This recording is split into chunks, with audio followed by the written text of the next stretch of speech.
പ്രിയപ്പെട്ട മക്കളെ, ഈ അനുഗ്രഹീതമായ ദിനത്തിൽ നമുക്ക് വേണ്ടി വചന സന്ദേശം നൽകി നമുക്ക് വേണ്ടി പ്രാർത്ഥിക്കുന്ന പ്രിയങ്കരനായ കുര്യാക്കോസ് അച്ഛനാണ്. കപ്പൂച്ചൻ സഭാംഗമാണ്. ഏറ്റവും സ്നേഹത്തോടുകൂടെ പ്രാർത്ഥനയോടുകൂടെ ബഹുമാനപ്പെട്ട കുര്യാക്കോസ് അച്ഛനെ നമുക്ക് കൈകളടിച്ച് ജെറുസലേം കൂടാരത്തിലേക്ക് സ്വാഗതം ചെയ്യാം. കരങ്ങൾ ഉയർത്തിയടിച്ചുകൊണ്ട് വലത് കരം ഉയർത്തി അച്ഛന് വേണ്ടി എല്ലാവരും ഒന്ന് പ്രാർത്ഥിച്ചേ. നന്മ നിറഞ്ഞ മറിയമേ സ്വസ്തി, അങ്ങയുടെ ഉദരത്തിൻ ഫലമായ ഈശോ അനുഗ്രഹിക്കപ്പെട്ടവനാകുന്നു. പരിശുദ്ധ മറിയമേ, തമ്പുരാന്റെ അമ്മേ, പാപികളായ ഞങ്ങൾക്ക് വേണ്ടി ഇപ്പോഴും ഞങ്ങളുടെ മരണസമയത്തും തമ്പുരാനോട് അപേക്ഷിക്കണമേ. ആമേൻ. ഹല്ലേലൂയ. ഹല്ലേലൂയ. നമുക്കിരിക്കാം. സങ്കീർത്തനം 47:1 വചനം ഇങ്ങനെയാണ്: ജനതകളെ കരഘോഷം മുഴക്കുവിൻ. എന്താണ് വചനം? എന്താണ്? സ്വരം പോരല്ലോ. അപ്പൊ കരഘോഷം മുഴക്കിക്കേ. അടുത്ത വചനം എന്താണ്? കർത്താവിൻ്റെ മുൻപിൽ ആഹ്ലാദാരവും മുഴക്കുവിൻ. കത്തോലിക്കൻ എങ്ങനെയാണ് ആഹ്ലാദാരവും മുഴക്കുക? പോരല്ലോ, പോരല്ലോ. മിശിഹായിൽ സ്നേഹം നിറഞ്ഞവരെ, നമ്മൾ ധ്യാനത്തിലാണ്. 1 മണിക്കൂർ വഴിയിൽ ഇച്ചിരി ബ്ലോക്കൊക്കെ ആയി, സമയം കളയുന്നില്ല, അതുകൊണ്ട് അതിൻ്റെ ക്ഷമ ചോദിക്കുകയാണ്. നമ്മൾ ഇവിടെ ഇങ്ങനെ ആയിരിക്കുമ്പോൾ ഈ ഒരു 11 മണി കഴിഞ്ഞുള്ള സമയത്ത് നമ്മൾ ധ്യാനിക്കാൻ പോകുന്നത്, നിങ്ങൾ ഓരോരുത്തരും ചിന്തിക്കണം, ഓരോരുത്തരും ധ്യാനിക്കണം, നശിക്കണോ നവീകരിക്കണോ? എന്താണ്? നവീകരിക്കണം. ഇനി നവീകരിച്ചില്ലെങ്കിൽ എന്തു പറ്റും? നശിച്ചു പോകില്ല. അതങ്ങനെ ഒരു പ്രകൃതിയുടെ തത്വമാണ്. പ്രകൃതിയിലുള്ള ഒരു തത്വമാണെന്നാണ്. നവീകരിക്കപ്പെടാത്തവയെല്ലാം കാലക്രമേണ, നിങ്ങൾ മിണ്ടൂല്ല, നശിച്ചു പോകും അല്ലേ? അത് മനുഷ്യനായാലും ഈ വസ്തുവകകളായാലും. ഈ ധ്യാന കേന്ദ്രം അല്ലേ, ഈ ധ്യാന ഹോളും നമ്മൾ നവീകരിച്ചില്ലെങ്കിൽ, തൂക്കാതെയും തുടക്കാതെയും ഇട്ടാൽ കാലക്രമേണ എന്ത് പറ്റും? ഇതുപോലെ മനുഷ്യ ജീവിതവും അല്ലേ. ലൂക്ക 13:5 എന്താണ്? പശ്ചാത്തപിക്കുന്നില്ലെങ്കിൽ നിങ്ങൾ നശിക്കും. ആ വചനം ഒന്ന് പറഞ്ഞേ. അപ്പൊ പശ്ചാത്താപവും മാനസാന്തരവും വേണം. എന്തിനു വേണ്ടി? നവീകരിക്കാൻ വേണ്ടി. പശ്ചാത്താപവും വേണം, മാനസാന്തരവും വേണം. എന്തിനു വേണ്ടി?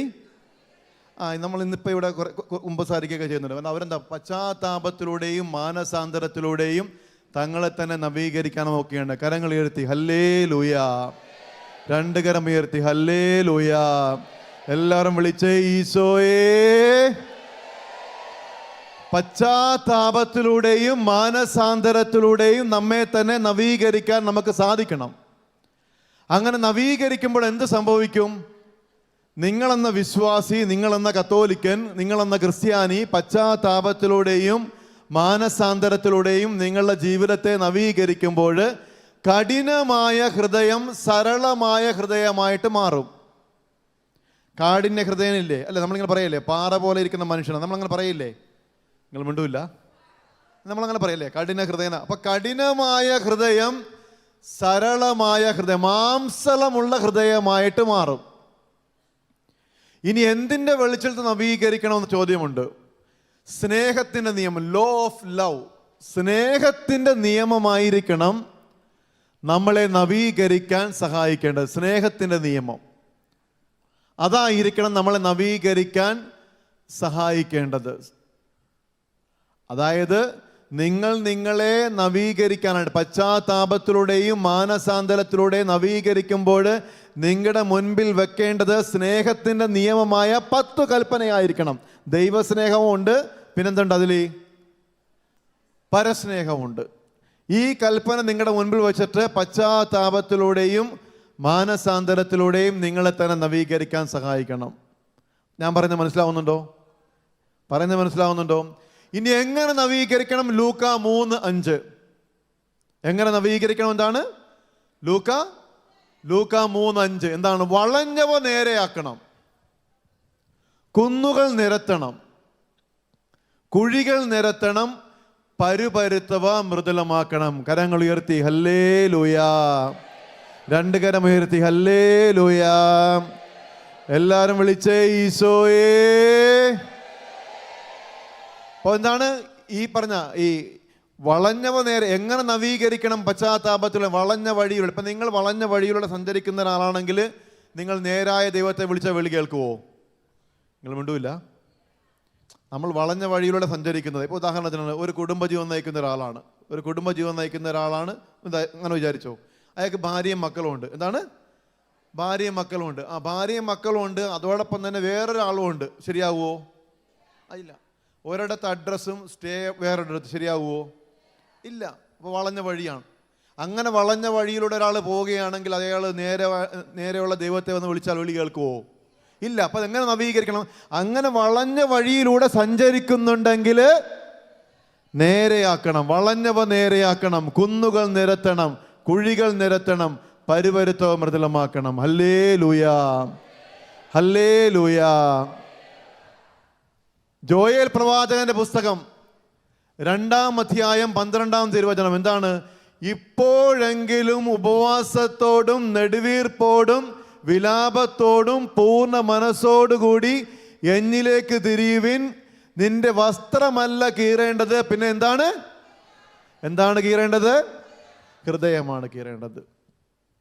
മെറ്റനോയ് എന്ന വാക്കാണ് ഗ്രീക്ക് ഭാഷയിൽ മാനസാന്തരത്തിന് ഉപയോഗിക്കുന്നത്. ബൈബിളിൽ ഗ്രീക്ക് ഭാഷയിൽ മെറ്റനോയ് എന്ന വാക്കാണ് ഉപയോഗിക്കുന്നത്. മെറ്റനോയ് എന്ന വാക്കിൻ്റെ അർത്ഥം എന്താണ്? മനസ്സിൻ്റെ പരിവർത്തനം. എന്താണ് മാനസാന്തരം വെച്ചാൽ ഇതാണ്, മനസ്സിൻ്റെ പരിവർത്തനം ഉണ്ടാണ്. ഹാലേലൂയാ, ഹാലേലൂയാ. അപ്പം എന്താണ്, ഞാൻ ഈ ഒരു ആമുഖം ഈ ഒരു ധ്യാനത്തിന് നിങ്ങൾ ഇന്നായിരിക്കുമ്പോൾ നമുക്കെന്താണ് അനുദിന ജീവിതത്തിലൂടെ കടന്നു പോകുമ്പോൾ ഈ ദൈവാവിഷ്കരണം എന്ന് പറഞ്ഞ സഭയുടെ പ്രബോധന രേഖയുണ്ട്. ദൈവാവിഷ്കരണം നമ്പർ 21 പറയുന്നുണ്ട്, ഈശോ സ്നേഹത്തോടെ മനുഷ്യൻ്റെ മുഖത്തേക്ക് ഉറ്റുനോക്കുകയും, അതായത് ദൈവമക്കളായ നിങ്ങളുടെ മുഖത്തേക്ക് സ്നേഹത്തോടെ ഉറ്റുനോക്കുകയും നിങ്ങളോട് സംസാരിക്കുകയും ചെയ്യുക ദൈവവചനത്തിലൂടെയാണ്.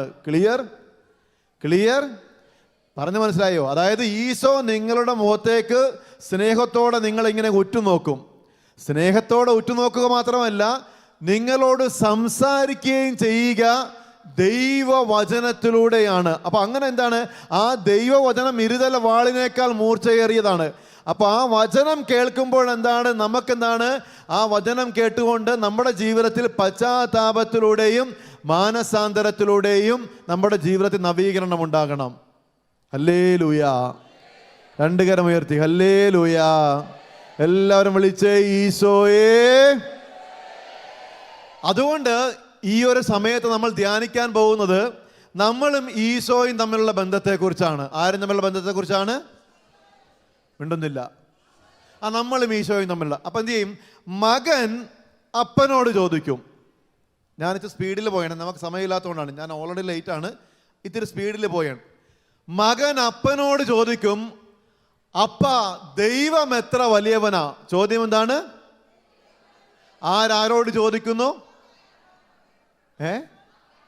മകൻ അപ്പനോട് ചോദിക്കും, അപ്പാ ദൈവം എത്ര വലിയവനാണ്? അപ്പൻ എന്ത് ചെയ്യും? ഈ ചോദ്യം കേൾക്കുമ്പോൾ അപ്പൻ ഇങ്ങനെ മുകളിലേക്ക് നോക്കും. അപ്പൻ ഇങ്ങനെ മുകളിലേക്ക് നോക്കുമ്പോൾ ഒരു വിമാനം ഇങ്ങനെ പറന്നു പോകുക. ഉടനെ അപ്പൻ എന്ത് ചെയ്യും? മകനോട് ചോദിക്കും, ഈ വിമാനം എത്ര വലുതാ? ഉടനെ മകൻ പറയും, അപ്പാ വിമാനം ഭയങ്കര ചെറുതാണ്. ഉടനെ അപ്പൻ എന്ത് ചെയ്യും? മകനെ കയ്യോടെ പിടിച്ചിട്ട് എയർപോർട്ടിൽ കൊണ്ടുപോകും, വിമാനത്താവളത്തിൽ കൊണ്ടുപോകും. കേട്ടോ? എന്നിട്ട് എന്ത് ചെയ്യും? വിമാനം കാണിച്ചു കൊടുക്കും. എന്ത് കാണിച്ചു കൊടുക്കും? വിമാനം കാണിച്ചു കൊടുക്കും. വിമാനം കാണിച്ചു കൊടുക്കുമ്പോഴേ ഈ മകൻ പറയും, അപ്പാ വിമാനം ഭയങ്കര വലുതാണ്. ഇനി അപ്പൻ മകനോട് പറയുന്ന കാര്യം ഈ ധ്യാനകൂടാരത്തിൽ നിന്ന് ധ്യാനിക്കുന്ന നിങ്ങൾ എല്ലാവരും ധ്യാനിക്കണം, ചിന്തിക്കണം. ഉടനെ അപ്പൻ മകനോട് പറയും, ദൈവവും ഇതുപോലെയാണ്. എന്താണ്? ദൈവവും ഇതുപോലെയാണ്. ദൈവത്തിൻ്റെ വലിപ്പം നിങ്ങളും ദൈവവും തമ്മിലുള്ള ദൂരത്തെ ആശ്രയിച്ചിരിക്കും. ക്ലിയർ? മനസ്സിലായോ? നിങ്ങൾ മിണ്ടൂല്ല. ഞാൻ പറഞ്ഞ മനസ്സിലായോ? മകൻ അപ്പനോട് പറയാണ്, അപ്പൻ മകനോട് പറയാണ്, ദൈവത്തിൻ്റെ വലിപ്പം നിങ്ങളും ഈശോയും തമ്മിലുള്ള അകലത്തെ, ദൂരത്തെ ആശ്രയിച്ചിരിക്കും. അടുക്കും തോറും ഈശോ ആരായിരിക്കും? വലുതായിരിക്കും. അകലും തോറും ഈശോ ആരായിരിക്കും? ഇപ്പൊ നമ്മുടെ ജീവിതാവസ്ഥ എന്താ? അടുത്തിരിക്കുകയാണോ അകന്നിരിക്കുകയാണോ? വേണ്ട, എല്ലാവരും കേൾക്കും കേട്ടോ, നാട്ടുകാരൊക്കെ കേൾക്കും, ബുദ്ധിമുട്ടാവും. ഓരോരുത്തരും ചിന്തിക്കണം, ഞാൻ അടുത്തിരിക്കുകയാണോ അതോ ഞാൻ അകന്നിരിക്കുകയാണോ? ധൂർത്തപുത്രൻ പിതാവിൽ നിന്ന് അകന്നു പോയി, ഇല്ലേ? അങ്ങനെ വചനമില്ലേ? സാമൂഹ്യ അകലം പറഞ്ഞ കാലമുണ്ടോ? ഓർമ്മയുണ്ടോ? സാമൂഹ്യ അകലം പറഞ്ഞ കാലമുണ്ടോ? അങ്ങനെ ഇപ്പൊ അകലം പാലിച്ച് നമ്മൾ എവിടം വരെ എത്തി? എത്ര വീടുകളിൽ, എത്ര കുടുംബങ്ങളിൽ കുടുംബ പ്രാർത്ഥന ഉണ്ട്? എത്ര പേര് നമ്മൾ മുടങ്ങാതെ ഞായറാഴ്ച കുർബാനയ്ക്ക് പോകുന്നുണ്ട്? കൗദാശിക ജീവിതമുണ്ട്, മുടങ്ങാതെ കുമ്പസാരിക്കുന്നവർ. ഇപ്പം നമ്മുടെ വീട്ടിൽ കുടുംബ പ്രാർത്ഥന ഇല്ലെങ്കിൽ അതിനർത്ഥം നമ്മൾ എന്താണ്? ആ കുടുംബം എന്താണ്? ഈശോയിൽ നിന്ന് അകന്നു പോയിക്കൊണ്ടിരിക്കുകയാണ്. അങ്ങനെയല്ലേ? അകന്നു പോയിക്കൊണ്ടിരിക്കുക. ഞാൻ നിങ്ങളോട് ചോദിക്കട്ടെ, ഈ ധ്യാന കൂടാരത്തിലല്ലേ ഇന്ന് ഈ ധ്യാനമില്ല? നമുക്ക് ഇങ്ങനെ ധ്യാനിക്കാം. ഇപ്പം എന്താ പൊതുവെയുള്ള പരാതി എന്താണ്? പഴയതുപോലെ പള്ളികളിലോ ധ്യാന കേന്ദ്രങ്ങളിലോ വിശ്വാസികൾ വരുന്നില്ല. കാരണം എന്താണ്? കൊറോണ കാലത്തോടു കൂടി വിശ്വാസികൾ പഴയതുപോലെ വരുന്നില്ല. ചിലവർക്ക് വിശ്വാസം നശിച്ചു പോയി, അല്ലെങ്കിൽ നഷ്ടപ്പെട്ടു പോയി, അങ്ങനെയൊക്കെ പറയുന്നുണ്ട്. നിങ്ങൾ ഇങ്ങനെ ധ്യാനിച്ചു നോക്കിക്കേ. ഈ ധ്യാനത്തിന് പകരമായിട്ട് ഞാൻ മനസ്സിലാക്കുന്ന ഒരു 10,000-2000 ആൾക്കാരുണ്ടെന്ന് വിചാരിച്ചോ. നമ്മളിവിടെ നമ്മൾ 2000 കിലോ സ്വർണം കൊടുക്കാൻ പോയാണ്. ഇപ്പോൾ എത്ര കിലോ ആണ്? 2000 കിലോ സ്വർണം. എങ്ങനെ ഇരിക്കും? ആൾക്കാർ വരുമോ? അപ്പോൾ സ്വർണത്തിന് എന്തുണ്ട്? വിലയുണ്ട്. സ്വർണത്തിന് എന്തുണ്ട്? മൂല്യമുണ്ട്. ഇത്ര ചെറുതാകാൻ എത്ര വലുതായെന്ന് പറഞ്ഞ് ഈശോ സ്വന്തം ശരീരവും രക്തവും നമുക്ക് മുറിച്ചു നൽകിയപ്പോൾ അതിന് വിലയില്ലേ? നിങ്ങൾ മിണ്ടൂല്ല. അതിന് വിലയില്ലേ? ഉണ്ട്. എടാ, ഈ സ്നേഹബന്ധത്തിന്റെ ഒടുവിലാണ് ശരീരം പങ്കിട്ട് നൽകിയത്, അല്ലേ? ഈശോ തിരുസഭയെ എത്രമാത്രം സ്നേഹിച്ചു.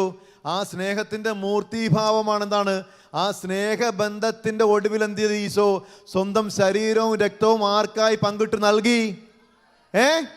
നമുക്കായി നൽകി. കരങ്ങൾ ഉയർത്തി ഹല്ലേലൂയ. 2 കരം ഉയർത്തി ഹല്ലേലൂയ. വിളിച്ചേ ഈശോയേ. അപ്പൊ അതുകൊണ്ട് നമ്മൾ ഈ ധ്യാനിക്കുമ്പോൾ പ്രിയമുള്ള ദൈവമക്കളെ, ദൈവത്തോട് ചേർന്ന് നിൽക്കണം. യാക്കോബ് ശ്രീ 4:8 എന്താണ്? ദൈവത്തോട് ചേർന്ന് നിൽക്കുവാൻ അവിടുന്ന് മിണ്ടൂല്ല. നിങ്ങളോടും ചേർന്ന് നിൽക്കും. അകന്നു പോകരുത്. അകലം അപകടം പിടിച്ച പരിപാടിയാണ്. അതുകൊണ്ടാണ് മാർക്കോസിന്റെ സുവിശേഷം 3-ാം അധ്യായം 14-ാം തിരുവചനം എന്താണ് ശിഷ്യത്വം? ശിഷ്യൻ എന്താണ്? ആയിരിക്കുക, അയക്കപ്പെടുക. Being with the lord and being send out for the lord എന്നാണ്. ഈശോയുടെ കൂടെ ആയിരിക്കുക, പിന്നെന്താണ്? അയക്കപ്പെടുക എന്നാണ്, അല്ലേ? മാർക്കോസിന്റെ സുവിശേഷം 14-ാം അധ്യായം 54-ാം തിരുവചനം വചനം ഇങ്ങനെ പറയുക: പത്രോസ് അല്പം അകലെയായി ഈശോയെ അനുഗമിച്ചു. ആ വചനം ഒന്ന് പറഞ്ഞേ. പോരല്ലോ അഭിഷേകത്തോട് പറഞ്ഞേ. പത്രോസ് അല്പം അകലെയായി ഈശോയെ അനുഗമിച്ചു. ഞാൻ നിങ്ങളോട് ചോദിക്കട്ടെ, ഈ ധ്യാനിക്കുന്ന നിങ്ങളോട് ചോദിക്കട്ടെ, വിശുദ്ധ പത്രോസ് ലീഹ ചെയ്ത ഈ പ്രവൃത്തി നല്ല കാര്യമാണോ മോശമായ കാര്യമാണോ? മോശമായ കാര്യമാണ്. കാരണം എന്താണ്? ഈശോ വിളിച്ചപ്പോൾ എന്ത് പറ്റി? പത്രോസ് എല്ലാം ഉപേക്ഷിച്ച്, വള്ളവും വലയും എല്ലാം ഉപേക്ഷിച്ച് ഈശോയെ പറയൂ ദൈവമക്കളെ അനുഗമിച്ചു, അല്ലേ? ചേർന്നു നിന്നു. നിങ്ങൾ എന്നോടൊപ്പം ധ്യാനിക്കണം. ഇവിടെ ശ്രദ്ധിക്കണേ, ഇങ്ങോട്ട് ശ്രദ്ധിച്ചോ. നമ്മൾ ധ്യാനിക്കുന്നത് ദൈവവുമായിട്ടുള്ള ബന്ധത്തെക്കുറിച്ചാണ്. ഈശോ വിളിച്ചപ്പോൾ പത്രോസ് ലീഹ എന്ത് ചെയ്തു? എല്ലാം ഉപേക്ഷിച്ച് ഈശോയെ അനുഗമിച്ചു, അല്ലേ? ചേർന്നു നിന്നു. ശ്രദ്ധിക്കണം, ഞാനിത് പറയുമ്പോൾ നിങ്ങളിൽ ഇങ്ങനൊരു വ്യക്തിയുണ്ട്. എന്താണ്? ഈശോയുമായിട്ട് ചേർന്ന് നിൽക്കുന്നൊരു വ്യക്തി. നിങ്ങൾ ഈ ധ്യാനത്തിലായിരിക്കുന്നത് ഈശോയുമായിട്ട് ചേർന്ന് ജീവിക്കാനല്ലേ? മിണ്ടൂല്ല. അതെ, ചേർന്ന് നിന്നു. പിന്നെ ഒരു പത്രോസ് ലീഗ അകന്നു പോയി. അകന്നു പോയത് മാത്രമല്ല, പുറകോട്ട് പോയി. അതുകൊണ്ടല്ലേ വചനം നമ്മൾ ഇങ്ങനെ വായിക്കുന്നത്, പത്രോസ് ലീഗ എന്താണ് ഈശോയിൽ നിന്ന് എന്താണ് അകന്നു പോയി, അല്ലേ? പത്രോസ് അല്പം അകലെയായി ഈശോയെ അനുഗമിച്ചു എന്ന് മാർക്കോസിന്റെ സുവിശേഷം 14:54 വായിക്കുന്നുണ്ടെങ്കിൽ അതിനർത്ഥം എന്താണ്? പത്രോസ് ലീഗ ഈശോയിൽ നിന്ന് പുറകോട്ട് പോയില്ലേ? പോയോ? പോയി. ചേർന്ന് നിന്ന ആളാ, അകന്നുപോയി പുറകോട്ട്. നിങ്ങളിൽ ഇങ്ങനൊരാളുണ്ടാവും. എന്താണ്? ആദ്യ കുർബാന സ്വീകരിച്ചപ്പോഴായിരിക്കും, അല്ലെങ്കിൽ നല്ലൊരു ധ്യാനം കൂടിയപ്പോഴായിരിക്കും, അല്ലെങ്കിൽ വിവാഹം എന്ന കൂദാശ സ്വീകരിച്ചപ്പോഴായിരിക്കും. എന്തായിരുന്നു? ചേർന്ന് നിന്നു. പിന്നെന്ത് പറ്റി? ഈ ലോകത്തിന്റെ വ്യഗ്രതയിൽ, അറിയാമല്ലോ മാർത്തായും മറിയവില്ലേ? ഈശോ പറഞ്ഞില്ലേ, മാത്ത നീ എന്താണ് പല പല ലോക കാര്യങ്ങളെക്കുറിച്ച് വ്യഗ്രഹിച്ചാണ്, ലോകത്തിന്റെ കാര്യങ്ങളിൽ വ്യാപൃതരായി. നിങ്ങൾക്കറിയാമല്ലോ catechism of the Catholic Church, സഭയുടെ ഔദ്യോഗിക മതബോധന ഗ്രന്ഥം നമ്മളെ കുറിച്ച് എന്താ പറഞ്ഞിരിക്കുന്നത്? We are in the world, we are not of the world. നമ്മൾ ഈ ഭൂമിയിലാണ് ജീവിക്കുക, എന്നാൽ ഈ ഭൂമിയുടേതല്ലെന്നാണ്. ആര്? കത്തോലിക്കൻ. മനസ്സിലായോ? ഓരോ ക്രിസ്ത്യാനിയും ഈ ഭൂമിയിലാണ് ജീവിക്കുന്നത്, അതിനകത്ത് നമ്മൾ ഈ ഭൂമിയുടേതല്ല. ഈ ഭൂമിയിലുള്ള സുഖലോലുപതയിൽ മാത്രം ഒഴുകി ജീവിക്കേണ്ടവരല്ല ആര്? ക്രിസ്ത്യാനി. ക്ലിയർ? പറഞ്ഞു മനസ്സിലായോ? അതുകൊണ്ട് എന്ത് ചെയ്തു? ചേർന്ന് നിന്നു, അകന്നു പോയി, പുറകോട്ട് പോയി. നമ്മളിലും ഇങ്ങനൊരു വ്യക്തി ഉണ്ടാവും, ചേർന്ന് നിന്ന് കാണും. ഒരു ധ്യാനം കൂടിയപ്പോൾ, അല്ലെങ്കിൽ നല്ലൊരു കുമ്പസാരം നടത്തിയപ്പോൾ, പിന്നെന്ത് പറ്റി? പയ്യെ അറിയാതെ അകന്നു പോയി. അകന്നു പോയത് മാത്രമല്ല, പുറകോട്ട് പോയി. അത് വലിയ അപകടം പിടിച്ചതാണ്. വചനം കൃത്യമായ ഉത്തരം നൽകുന്നുണ്ട്. മത്തായിയുടെ സുവിശേഷം, വിശുദ്ധ മത്തായിയുടെ സുവിശേഷം 26-ാം അധ്യായം 40-ാം തിരുവചനം, ഈശോ പറഞ്ഞു, എന്നോടൊപ്പം നിങ്ങൾ 1 മണിക്കൂറെങ്കിലും ഉണർന്നിരുന്നു പ്രാർത്ഥിക്കണമെന്ന് പറഞ്ഞിട്ട് പ്രാർത്ഥിച്ചോ? ഇല്ല, പ്രാർത്ഥിച്ചില്ല. പ്രാർത്ഥിക്കുന്നവരെന്ന ആലസ്യവും മയക്കവും കൊണ്ട് ഉറങ്ങിപ്പോയി. അലസതയും മടിയും കൊണ്ട് ഉറങ്ങിപ്പോയി. ഈശോ ശിഷ്യന്മാരോട് പറഞ്ഞു, പത്രോസിനോടും കൂട്ടരോടും പറഞ്ഞു, എന്നോടൊപ്പം നിങ്ങൾ 1 മണിക്കൂറെങ്കിലും ഉണർന്നിരുന്നു പ്രാർത്ഥിക്കുമെന്ന് പറഞ്ഞിട്ട് പ്രാർത്ഥിച്ചില്ല എന്ന് മാത്രമല്ല, അലസതയും മടിയും കൊണ്ട് ഉറങ്ങിപ്പോയി. പ്രിയമുള്ള ദൈവമക്കളെ, അലസതയും മടിയും ആത്മീയ ജീവിതത്തിൽ വന്നാൽ നമ്മൾ ഈശോയിൽ നിന്ന് അകന്നു പോകും. ഈശോ നമ്മുടെ കുടുംബത്തിൽ നിന്ന് പോകും. ഞാൻ നിങ്ങളോട് ചോദിക്കട്ടെ, പട്ടിണിയും ദാരിദ്ര്യവും ഉണ്ടെങ്കിൽ അലസതയും മടിയും ഉണ്ടാവുമോ? നിങ്ങൾ മിണ്ടൂല്ല. പട്ടിണി അല്ലേ, നമ്മൾ നാളത്തെക്കുറിച്ച് ഒരു ചിന്തയുണ്ടെങ്കിൽ, നാളത്തെക്കുറിച്ച് അല്ലേ ഈശോ അങ്ങനെയല്ലേ പഠിപ്പിച്ചത്? അന്നന്ന് വേണ്ടുന്ന നാളത്തെ ആഹാരത്തെക്കുറിച്ച് ചിന്തയുണ്ടെങ്കിൽ നമുക്ക് അലസതയും മടിയും ഉണ്ടാവുമോ?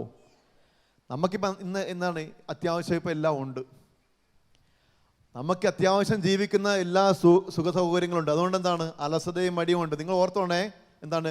സ്വസ്ഥതയിൽ ഈശോയെ കൈമോശം വരും. ഒന്ന് പറയാവോ? എല്ലാവരും നേറ്റ് പറഞ്ഞേ. സ്വസ്ഥതയിൽ ഈശോയെ കൈമോശം വരും. സ്വസ്ഥത മനസ്സിലായില്ലേ? കംഫർട്ട് സോൺ എന്നൊക്കെ പറയും. ഈ എന്താണ്, ഈ കൊക്കുണ്ട ഉള്ളിൽ ലാർവ ഇരിക്കൂലേ? കൊക്കുണ്ട ഉള്ളിൽ ലാർവ ഇരിക്കുമ്പോൾ ലാർവയ്ക്ക് നല്ല സുഖമാണ്. ഇങ്ങനെ ഈ തണുപ്പും ചൂടൊക്കെ കിട്ടും. നമ്മൾ അങ്ങനെയാണ്.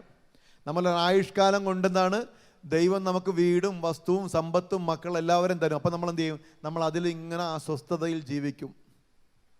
അല്ലേ? ഒന്ന് ഏറ്റു പറയാവോ? ഒന്നും എൻ്റേതല്ല, ഒന്നും നിൻ്റേതുമല്ല, എല്ലാം ദൈവത്തിൻ്റെ ദാനമാണ്. ദാനബോധത്തോടുകൂടി ജീവിക്കുവാൻ എന്നെ സഹായിക്കണമേ ദൈവമേ. കരങ്ങൾ ഉയർത്തി ഹല്ലേലൂയ. 2 കരം ഉയർത്തി ഹല്ലേലൂയ. വിളിച്ചേ ഈശോയേ. അപ്പൊ അതുകൊണ്ട് എന്താണ്? വിശുദ്ധ മത്തായിയുടെ സുവിശേഷം 26:40 എന്താണ്? പ്രാർത്ഥിക്കാൻ പറഞ്ഞിട്ട് പ്രാർത്ഥിച്ചില്ല എന്ന് മാത്രമല്ല, അലസതയും മടിയും കൊണ്ട് ഉറങ്ങിപ്പോയി. അതുകൊണ്ടാണ് ഈശോ എന്ന് പറഞ്ഞ ജാഗ്രതയോടെ ഇരിക്കുവിൻ, ബി അലേർട്ട്. ജാഗ്രതയോടെ ഉണർന്നിരിക്കാൻ നമുക്ക് സാധിക്കണം. വിശ്വാസ ജീവിതത്തിൽ ജാഗ്രത കുറവ്, വിശ്വാസ ജീവിതത്തിൽ തീക്ഷ്ണത ഉണ്ടായാലുണ്ടല്ലോ നമ്മൾ ഇങ്ങനെ നിൽക്കും കേട്ടോ. നിൽക്കുന്നിടത്ത മണ്ണ് ഒലിച്ചു പോവും. നിൽക്കുന്നിടത്ത മണ്ണ് ഒലിച്ചു പോവും. പിന്നെ തോറ്റും മിണ്ടൂല്ല. 10 പറഞ്ഞ് വീഴും.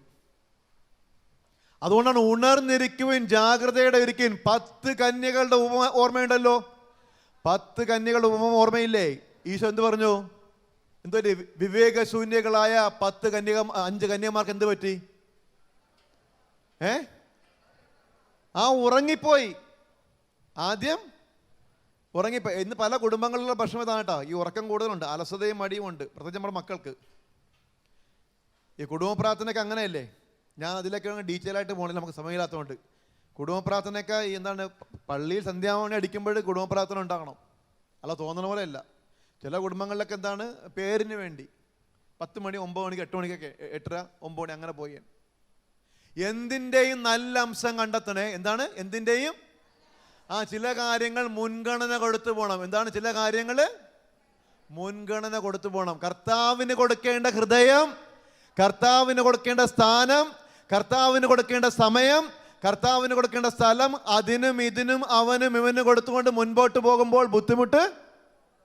ക്ലിയർ? വേണ്ടൂല്ല. കർത്താവിന് കൊടുക്കേണ്ട സ്ഥാനം, കർത്താവിന് കൊടുക്കേണ്ട സമയം, കർത്താവിന് കൊടുക്കേണ്ട സ്ഥലം, ഹൃദയം, അതിനും ഇതിനും അവനും ഇവനും കൊടുത്തുകൊണ്ട് മുൻപോട്ട് പോകുമ്പോൾ ഇങ്ങനെ നിൽക്കും. എങ്ങനെ നിൽക്കും? ഇങ്ങനെ നിൽക്കും. അപ്പം പറ്റും? നിൽക്കുന്നിടത്ത് എന്തൊലിച്ചു പോകും? നിങ്ങൾ മിണ്ടൂല്ല. മണ്ണൊലിച്ചു പോകും. അപ്പം പറ്റും? പിന്നെ അവിടെ കിടക്കും. അപ്പം അതുകൊണ്ട് അലസതയും മടിയും സൂക്ഷിക്കണം. അലസതയും മടിയും. അതുകൊണ്ടാണ് ഈശോ ഉണർന്നിരിക്കുവിൻ 10 കന്യകളുടെ ഉപമ പറഞ്ഞത്. വിവേകശൂന്യകളായ 5 കന്യകമാർ മണവാളം വന്നപ്പോൾ പ്രവേശിച്ചോ. ഇനി അകൽച്ച കൂടിയാലേ പതനമുറപ്പാ. അകൽച്ച കൂടിയാല് പതനമുറപ്പാ. നിങ്ങൾ നോക്കിക്കേ, പത്രോസ് ലീഹ ഈശോയിൽ അകന്ന് പോയപ്പോഴേ ഈശോ അകത്തടികൊള്ളുന്നു, പത്രോസ് ലീഹ പുറത്ത് തീകായുകയാണ്. ചെയ്യുവോ? നിങ്ങൾ ചെയ്യുവോ? നിങ്ങൾ അപ്പൻ അകത്ത് കിടന്ന് അടികൊള്ളുന്നു, നിങ്ങൾ പുറത്ത് പോയി തീകായുവോ? നിങ്ങൾ മിണ്ടൂല്ല. ഇല്ല. അങ്ങനെ അതല്ല ചെയ്തു പത്രോസ് ലീഹ. എന്ത്? ഈശോ അകത്ത് അടികൊള്ളുന്നു, പത്രോസ് ലീഹ പുറത്ത് പോയി. അവിടെ കൊണ്ട് തീർന്നോ? 3 പ്രാവശ്യം തള്ളിപ്പറഞ്ഞു. ഒടുവിൽ എന്ത് പറഞ്ഞു? എനിക്ക് ഇയാളെ അറിയാൻ പാടില്ല എന്ന് വേണ്ടുവോളം പറയുവാൻ പത്രോസ് ലീഹ ഈശോയിൽ നിന്ന് അകന്നു പോയി. നിങ്ങൾ ആ പാഷൻ ഓഫ് ക്രൈസ്റ്റ് എന്ന സിനിമ കണ്ടോ? അതിലുണ്ടല്ലോ ഒരു 1.5 നോട്ടം ഉണ്ട് കേട്ടോ. ഈശോ ഉണ്ടല്ലോ, ഈ പത്രോസ് ലീഹ പറയില്ലേ ഇങ്ങനെ, എനിക്ക് ഇയാൾ അറിയാൻ പാടില്ല എന്നൊക്കെ പറഞ്ഞപ്പോഴേ ഈശോ ഉണ്ടല്ലോ, പത്രോസ് ലീഹ ഇങ്ങനെ നോട്ടം നോക്കും ഇങ്ങനെ. അത് 1.5 നോട്ടം. നിങ്ങളൊന്ന് ആലോചിച്ച് നോക്കിയാൽ നിങ്ങൾ വല്ലാത്ത രീതിയിൽ പോലീസിൻ്റെ പടിയിലായി. നിങ്ങൾ പോലീസ് സ്റ്റേഷനിലായി. നിങ്ങൾ പോലീസ് സ്റ്റേഷനിൽ ഇങ്ങനെ നിൽക്കുകയാണ്. അപ്പോഴാണ് നിങ്ങളുടെ ഏറ്റവും വലിയ സുഹൃത്ത്, നിങ്ങൾ വിചാരിക്കും എന്നെ ഇപ്പോൾ രക്ഷപ്പെടുത്തുമെന്ന് പറഞ്ഞിരിക്കുന്ന ഒരു കൂട്ടുകാരൻ വരികയാണ്. കൂട്ടുകാരൻ വന്നിട്ട് പോലീസുകാരൻ്റെ പറയാം, സാറേ എനിക്ക് ഇയാളെ അറിയില്ല, സാറേ എനിക്ക് ഇയാളെ. അപ്പം നമ്മുടെ ഒരു മനോവിഷമം ഉണ്ടല്ലോ, ഇല്ലേ? ഇത് തന്നെ കാര്യം. അപ്പം അതുകൊണ്ട് നമ്മൾ ഈ അകലം സൂക്ഷിക്കണം. അകന്നു പോകരുത്. കൗദാശിക ജീവിതത്തിൽ നിന്ന്, പരിശുദ്ധ കുർബാനയിൽ നിന്ന്, ജപമാലയിൽ നിന്ന്, കുടുംബ പ്രാർത്ഥനയിൽ നിന്ന്, വ്യക്തിപരമായ പ്രാർത്ഥനയിൽ നിന്നൊക്കെ നമ്മൾ അകന്നു പോയാൽ അപകടമാണ്. ഹാലേലൂയ. 2 കരം ഉയർത്തി ഹാലേലൂയ. വിളിച്ച എല്ലാ മക്കളും ഈശോയേ. പിന്നീട് പത്രോസിന് എന്താണ് ഈ ഒരു ബോധം കിട്ടുന്നത് എപ്പോഴാണെന്ന് അറിയാവോ? ഈശോയുടെ ഉയർപ്പിന് ശേഷം പരിശുദ്ധാത്മാവിനാൽ നിറഞ്ഞുകൊണ്ട് ആദിമ ക്രൈസ്തവരെ പോലെ വചനം പ്രഘോഷിച്ചുകൊണ്ട് അനേകം മക്കളെ യേശുവിലേക്ക് അടുപ്പിക്കും, ഇല്ലേ? യേശുവിലേക്ക് അടുപ്പിക്കുമ്പോൾ നീറോ ചക്രവർത്തിയുടെ കാലം മതപീഡനമാ. നീറോയുടെ ഭടന്മാരുണ്ടല്ലോ, പത്രോസിന്റെ അനുയായികളെ വധശിക്ഷയ്ക്ക് വേണ്ടി ഇങ്ങനെ വലിച്ചിഴച്ചുകൊണ്ട് പോകും. വലിച്ചിഴച്ചുകൊണ്ട് പോകുമ്പോഴേ ഈ ഇതുണ്ടല്ലോ പത്രോസിൻ്റെ ഈ ശിഷ്യന്മാർ അവർ പത്രോസ്ലീഹയെ നോക്കി കരയുമ്പോൾ പത്രോസ്ലീഹ അവരെ ഓർമ്മിപ്പിക്കുന്ന ഒരു കാര്യമുണ്ട്. മെമൻഡോം ഡോമിനി, ലത്തിൻ വാക്കാണ് മെമൻഡോം ഡോമിനി, കർത്താവിനെ ഓർക്കണം. പത്രോസ്ലീഹായും കുരിശിൽ തറക്കാനായിട്ട് വലിച്ചിഴച്ചുകൊണ്ട് പോകുമ്പോൾ ഈ ശിഷ്യന്മാർ പത്രോസ്ലീഹായെ നോക്കി കരയുമ്പോൾ പത്രോസ്ലീഹ അവരെയും ഓർമ്മിപ്പിക്കുന്നുണ്ട്. മെമൻഡോം ഡോമിനി, കർത്താവിനെ ഓർക്കണം. പ്രിയമുള്ള സഹോദരങ്ങളെ, പ്രിയമുള്ള സഹോദരി സഹോദരന്മാരെ, നമ്മുടെ അനുദിന ജീവിതത്തിലെ പ്രയാസങ്ങളും കഷ്ടപ്പാടുകളൊക്കെ ഉണ്ടാവും. നമുക്ക് യേശുവിലുള്ള വിശ്വാസമുണ്ട്. അതുകൊണ്ടാണ് നിങ്ങളെല്ലാവരും ഈ ആലയത്തിലായിരിക്കുന്നത്. യേശുവിലുള്ള വിശ്വാസമുണ്ട്, ഇല്ലേ? ഉണ്ടോ? കരങ്ങൾ ഉയർത്തിക്കുക. യേശുവിലുള്ള വിശ്വാസമുണ്ടോ? അതിനൊരു ഇഞ്ച് അങ്ങോട്ടോ ഇങ്ങോട്ടോ കൂടാനോ കുറയാനുണ്ടോ? ഉണ്ടോ? ഇല്ല. എന്നാൽ യേശുവിൻ്റെ വിശ്വാസത്തിലേക്ക് വളരണം. രണ്ടും രണ്ടാ. യേശുവിലുള്ള വിശ്വാസം കൊണ്ടാണ് നിങ്ങളെല്ലാവരും ഈ മഴയായിട്ടും ഈ ആലയത്തിലായിരിക്കുന്നത്. അതിലൊരു ഇഞ്ച് അങ്ങോട്ടോ ഇങ്ങോട്ടോ കൂടാനോ കുറയാനോ ഇല്ല. എന്നാൽ മറിച്ച് നമ്മൾ എന്താണ്? യേശുവിൻ്റെ വിശ്വാസത്തിലേക്ക് വരണം. യേശുവിൻ്റെ വിശ്വാസം എന്താണ്? കാലിത്തൊഴുത്തിൽ ജനിച്ചത് മുതൽ എവിടം വരെ ഉണ്ട്? കാൽവരിയിലേക്ക്, അല്ലേ? പീഡാസഹനവും കുരിശുമരണവും എല്ലാത്തിലും എന്താണ്? പിതാവിൻ്റെ ഹിതം അതേപടി നിറവേറ്റി, ഇല്ലേ? ഈ വിശ്വാസത്തിലേക്ക് നമ്മൾ വളരണം. കരങ്ങൾ ഉയർത്തി ഹല്ലേലൂയാ. രണ്ട് കരം ഉയർത്തി ഹല്ലേലൂയാ. വിളിച്ചേ ഈശോയേ. നിനക്കറിയാലോ ഈ വർഷത്തിന്റെ പ്രത്യേകത എന്താ? ഈ വർഷം എന്താ? 2026 ജനുവരി 10 മുതൽ 2027 ജനുവരി 10 വരെ ആഗോള കത്തോലിക്ക സഭയ്ക്ക് വളരെ പ്രധാനപ്പെട്ട വർഷമാണ്. എന്താണ്? വിശുദ്ധ ഫ്രാൻസിസ് അസീസിയുടെ വർഷമാണ്, അല്ലേ? വിശുദ്ധ ഫ്രാൻസിസ് അസീസിയുടെ വർഷമായിട്ട് സഭ ആചരിക്കുകയാണ്. വിശുദ്ധ ഫ്രാൻസിസ് അസീസിയുടെ ദൈവവിളിയുമായിട്ട് ബന്ധപ്പെട്ട് അദ്ദേഹത്തിൻ്റെ മാനസാന്തരത്തിന് ശേഷം വിശുദ്ധ ഫ്രാൻസിസ് അസീസിയുടെ ഏറ്റവും വലിയ ആഗ്രഹമാണ് സുവിശേഷാത്മകമായ ജീവിതം. അതായത് ദൈവവചനത്തിൽ, സുവിശേഷത്തിൽ ഈശോയെക്കുറിച്ച് എങ്ങനെ എഴുതി വച്ചിരിക്കുന്നു അത് അതേപടി ജീവിക്കണമെന്ന് ആഗ്രഹിച്ച വിശുദ്ധനാണ് വിശുദ്ധ ഫ്രാൻസിസ് അസീസി. അങ്ങനെ അദ്ദേഹം എന്തായി? ചെറുപ്പത്തിൽ ഇങ്ങനെ പാട്ടും കൂത്തും ഡാൻസും ചെറുപ്പക്കാരുമായിട്ടായിട്ട് ഇങ്ങനെ നടക്കുന്നുണ്ട്. എന്നാൽ എപ്പോഴാണോ മാനസാന്തരം ഉണ്ടായത് അതിനുശേഷം വിശുദ്ധൻ്റെ ഏറ്റവും വലിയ ആഗ്രഹമാണ്. അതുകൊണ്ടാണ് ഈ ഫ്രാൻസിസ്കൻ നിയമാവലിയുണ്ട്. അതായത് വിശുദ്ധ ഫ്രാൻസിസ് അസീസിയുടെ സഭയുടെ നിയമാവലി ഇങ്ങനെയാണ് തുടങ്ങുന്നത്: I follow poor humbled crucified Jesus Christ. അതായത് ദരിദ്രനും ക്രൂശിതനും പാവപ്പെട്ടവനുമായ യേശു ക്രിസ്തുവിനെ ഞാൻ അനുഗമിക്കുവാൻ ആഗ്രഹിക്കുന്നു എന്ന് ആരാഗ്രഹിച്ചു? നിങ്ങൾ മിണ്ടൂല്ല. ഫ്രാൻസിസ് അസീസി അദ്ദേഹത്തിൻ്റെ ആഗ്രഹമാണ്. അതുകൊണ്ട് എന്താണ് അദ്ദേഹം എന്തായി? ഈ ദരിദ്രനായി ഒരു ഭ്രാന്തനെ പോലെ ദൈവസ്തുതികൾ ആലപിച്ചുകൊണ്ട് ഇറ്റലിയിലെ അസീസി എന്ന പട്ടണത്തിൽ ഇങ്ങനെ നടന്ന് നീങ്ങുമ്പോൾ എന്ത് ചെയ്തു? കുറെ ചെറുപ്പക്കാർ വിശുദ്ധനെ അനുഗമിക്കും. അങ്ങനെ ചേരുന്ന ഒരു ബ്രദർ മെസ്സയ ഉണ്ട്, സഹോദരൻ മെസ്സയ വിശുദ്ധ ഫ്രാൻസിസ് അസീസിയോട് ചോദിക്കും, why people are after you? എന്താ ഫ്രാൻസിസ് ഈ ചെറുപ്പക്കാരെല്ലാം നിന്റെ പുറകെ വരുന്നത്? നിനക്ക് സ്വർണമില്ല, സമ്പത്തില്ല, വിദ്യാഭ്യാസമില്ല, സൗന്ദര്യമില്ല. ഈ കീറിയ ഉടുപ്പൊക്കെ ഇട്ടുകൊണ്ട് ഒരു ഭ്രാന്തനെ പോലെ ദൈവസ്തുതികൾ ആലപിച്ചുകൊണ്ട് നടന്നു നീങ്ങുമ്പോൾ ഈ ചെറുപ്പക്കാരെല്ലാം നിന്റെ പുറകെ വരുന്നു. വിശുദ്ധ ഫ്രാൻസിസ് മറുപടി എന്താണെന്നറിയാവോ? വിശുദ്ധം പറയും, സൂര്യകാന്തി പൂവിനെ നോക്കുവിൻ. അതെന്തിനു നോക്കുന്നു?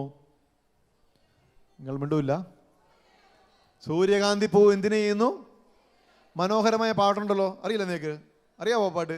സൂര്യകാന്തി സൂര്യനെ നോക്കുന്ന പോലെ ഞാനുമെൻ്റെ നാഥനെ താൻ നോക്കി വാഴുന്നു, നോക്കി വാഴുന്നു. ഒരുമിച്ച് പാടിക്ക് എല്ലാവരും സ്വരത്തി.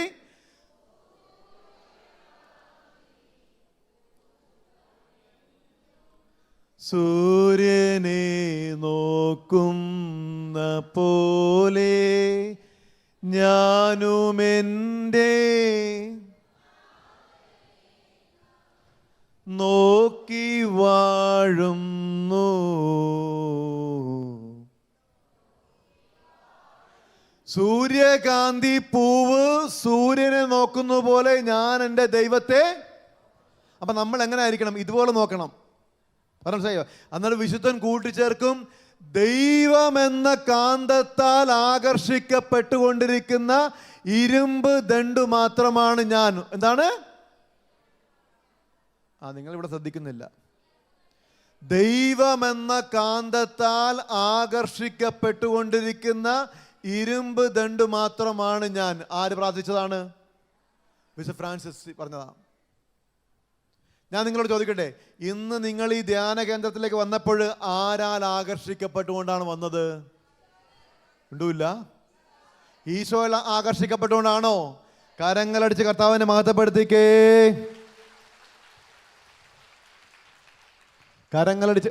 അപ്പൊ അതുകൊണ്ടാണ് ദൈവത്താൽ ആകർഷിക്കപ്പെടണം. വിശുദ്ധം പറയാണ് എന്താണ്? ദൈവമെന്ന കാന്തത്താൽ ആകർഷിക്കപ്പെട്ടുകൊണ്ടിരിക്കുന്ന ഇരുമ്പ് ദണ്ഡ് മാത്രമാണ് ഞാൻ.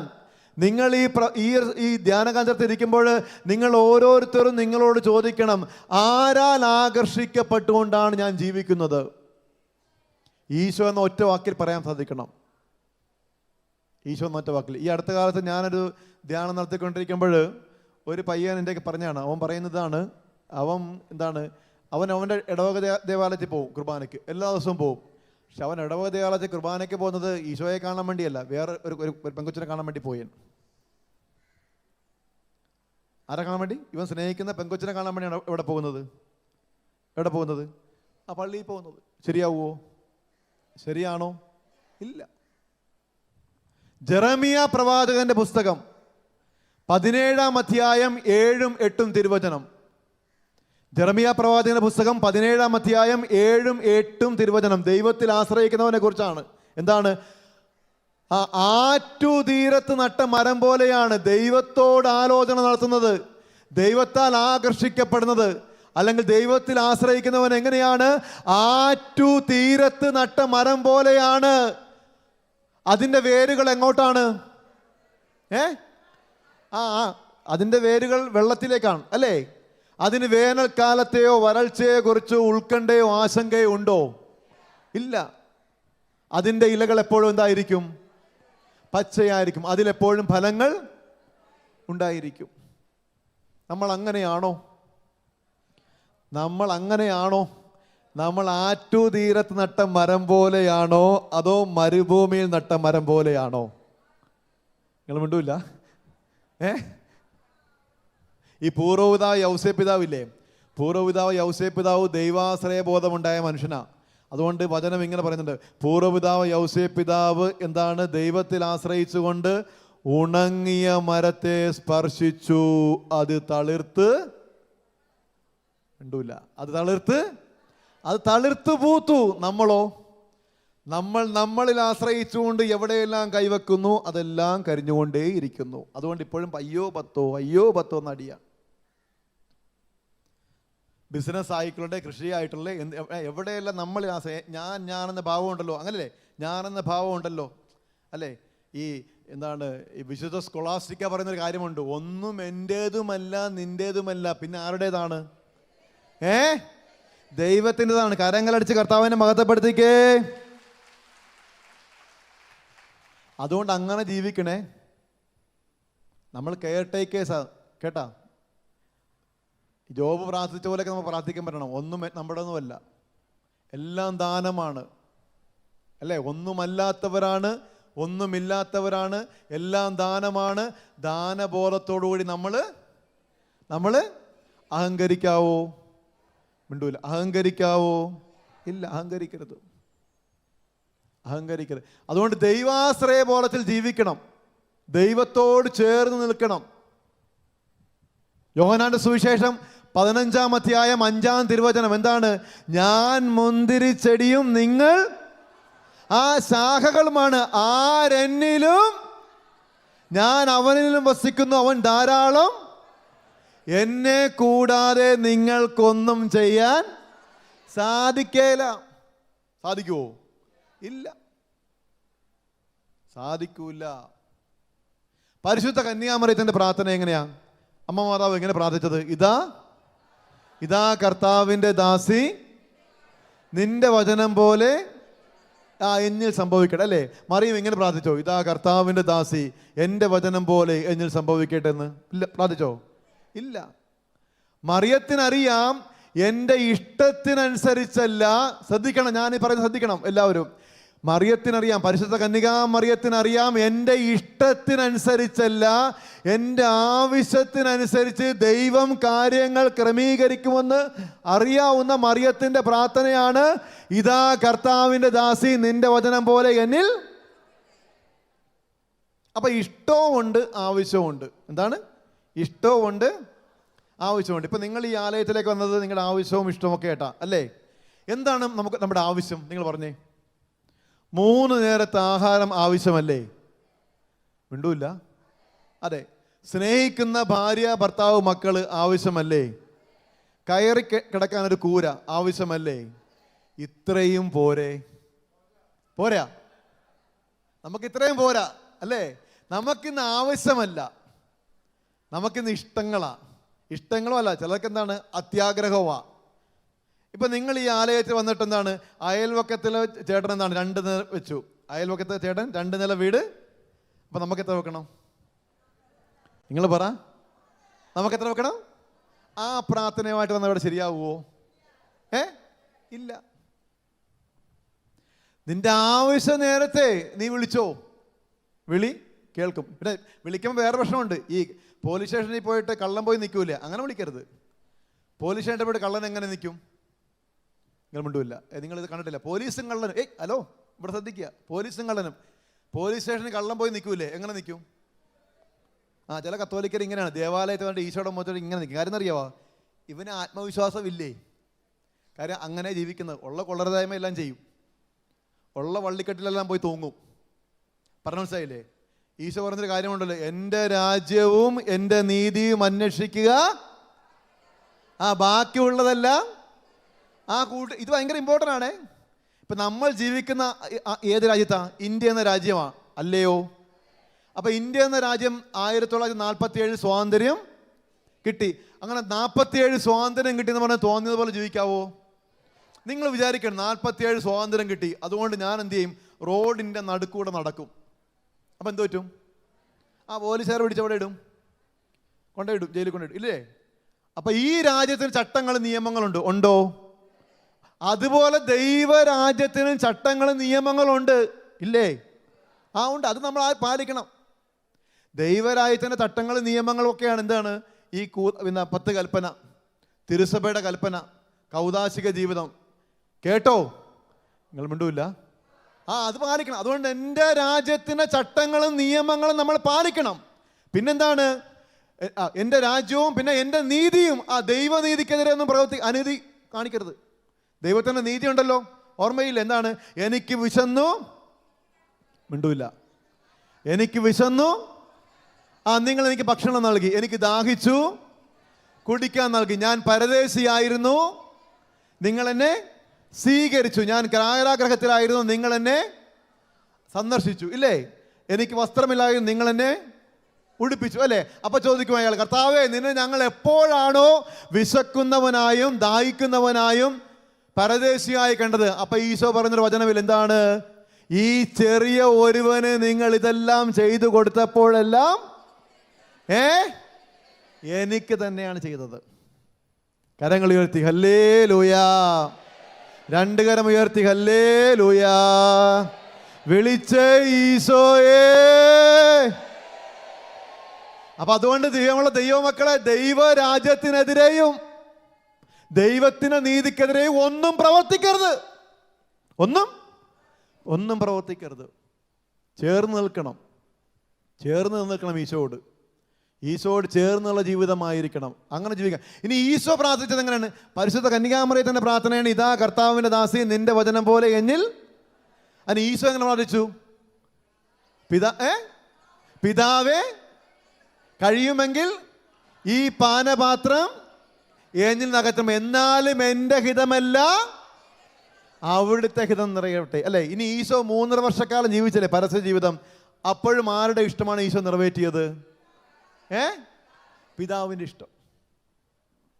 മനസ്സിലായില്ലേ? അപ്പൊ നമ്മൾ അങ്ങനെ ജീവിക്കണം, ദൈവത്തോട് ചേർന്ന് നിൽക്കണം, ദൈവത്തോട് ആലോചന നടത്തണം, ദൈവഹിതം ജീവിതത്തിൽ നിറവേറ്റണം. കരങ്ങൾ ഉയർത്തി ഹല്ലേലൂയാ, രണ്ട് കരമുയർത്തി ഹല്ലേലൂയാ, വിളിച്ചേ ഈശോയേ.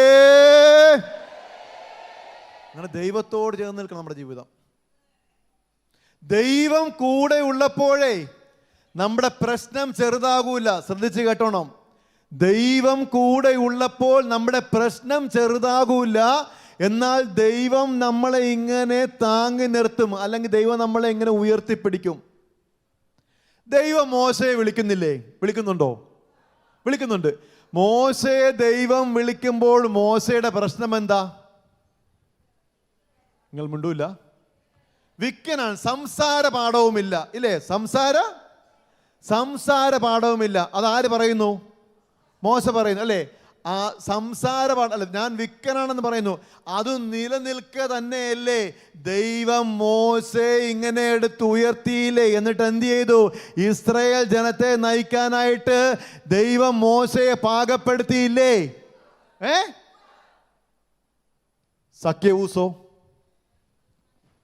സഖ്യവൂസ് എങ്ങനെയാ?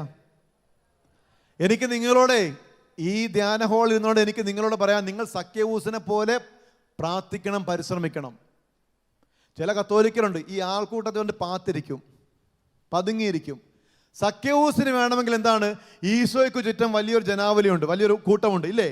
അവിടെ വേണമെങ്കിൽ അവിടെ വന്നിട്ട് സഖ്യവൂസിന് വേണമെങ്കിൽ എന്താണ്? അവിടെ വന്ന് പാത്തിരുന്നിട്ട് വേണേൽ പോകാമായിരുന്നോ? നിങ്ങൾ മിണ്ടൂല്ല, ആണുങ്ങൾ സൈഡിൽ മിണ്ടൂല്ല. നിങ്ങൾ പോകാമായിരുന്നോ?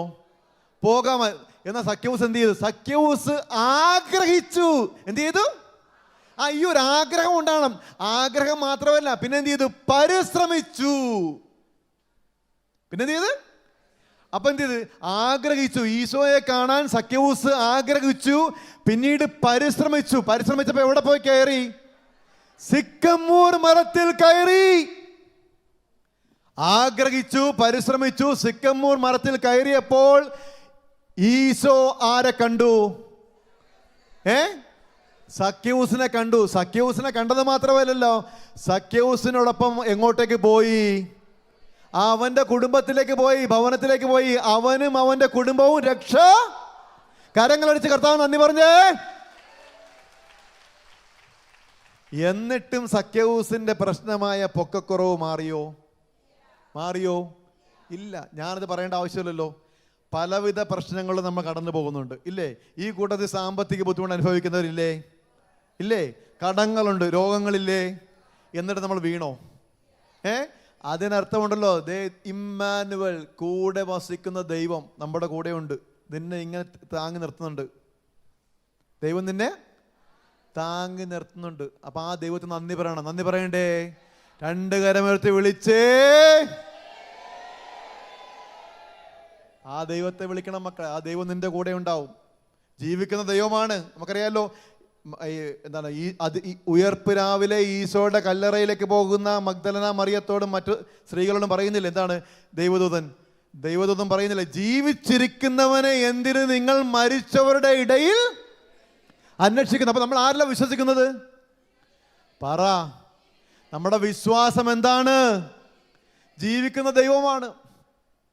അതുകൊണ്ടാണ് പൗലോസ്ലീഹ ഇങ്ങനെ പ്രഘോഷിച്ചത്, കർത്താവായ യേശു ക്രിസ്തു ഉയർത്തെഴുന്നേറ്റില്ലായിരുന്നുവെങ്കിൽ ഞങ്ങളുടെ പ്രസംഗം വ്യർത്ഥം, നിങ്ങളുടെ വിശ്വാസവും വ്യർത്ഥം. അതുകൊണ്ട് ഈശോ നമ്മുടെ ഇടയിൽ വസിക്കുന്നു, ജീവിക്കുന്നു. കരങ്ങളടിച്ച് കർത്താവ് നന്ദി പറഞ്ഞേ. പോരല്ലോ.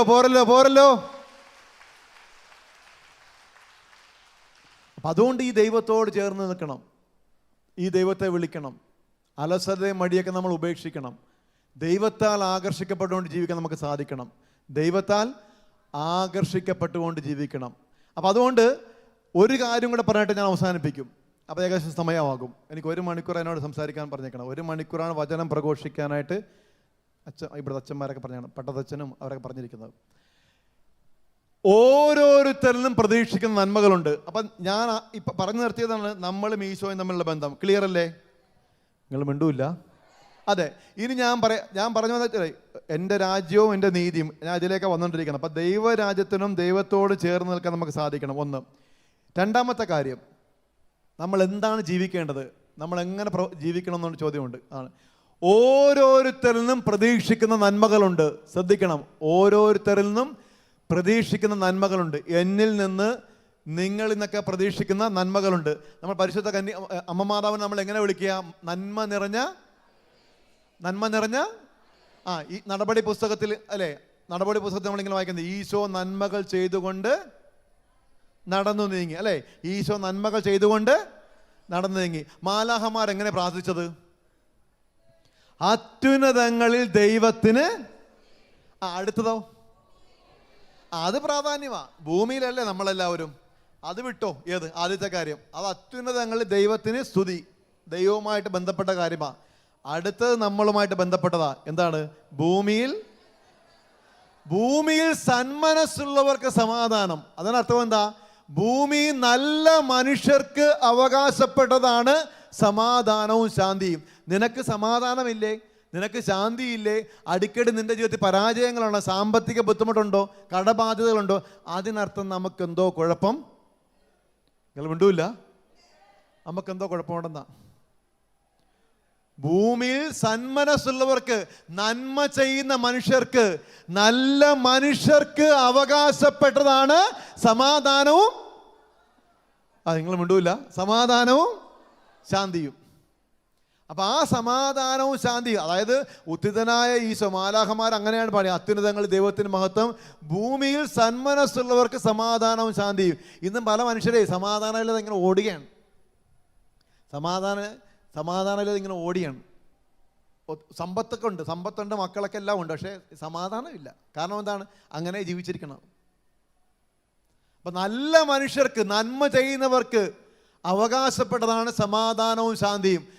ഈശോ ഉയർപ്പിന് ശേഷം ഉത്തിതനായ ഈശോ കൊടുക്കുന്നതും എന്താണ്? ഈ സമാധാനമാണ് അല്ലേ.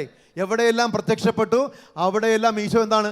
സമാധാനമാണ് ആശംസിക്കുന്നത്. കരങ്ങൾ ഉയർത്തി ഹല്ലേലൂയാ, രണ്ട് കരം ഉയർത്തി ഹല്ലേലൂയാ, വിളിച്ചേ ഈശോയേ.